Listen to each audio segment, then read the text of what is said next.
all the substances of abuse, whether they're opiates or cocaine or anything else, they're actually painkillers.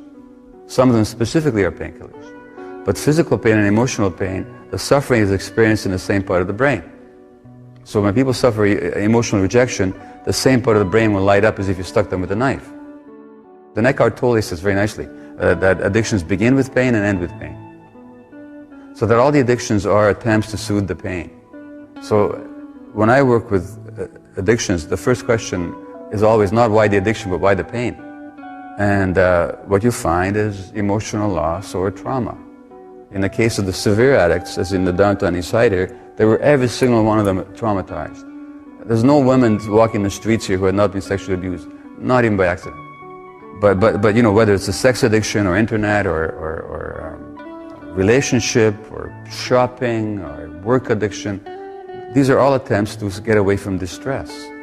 Keith Richards, the Rolling Stone guitarist, said, who used to have a severe heroin habit, as you know, he said that all the contortions we go through just not to be ourselves for a few hours.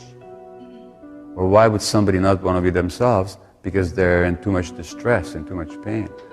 So I don't care what they tell you about genetics or any of that choices or any of that nonsense. It's always about pain. Well, the Tibetan Book of Living and Dying, it's got a wonderful line in it. Whatever you do, don't try and escape from your pain, but be with it. Because the attempt to escape from pain is what creates more pain. And that's the reality with addiction. But the question is, how can people be with their pain? Well, only if they sense some compassion from somebody. So as another teacher says, only when compassion is present will people allow themselves to see the truth.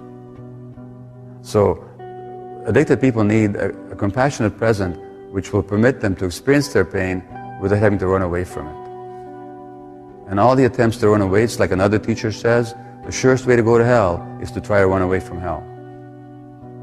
So you got to be with that pain. You just have to be with it, but you have to have some support.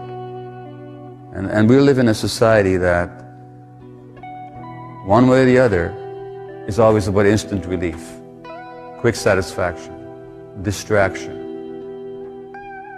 In other words, we live in a culture that is based on, both economically and psychologically, on not supporting people to be with themselves. So it's always the quick getaway. So it's very difficult to deal with addictions in a society. But yeah, it is a matter of, at some point, finding a way of being with your pain so that you can actually get to know what it's really all about.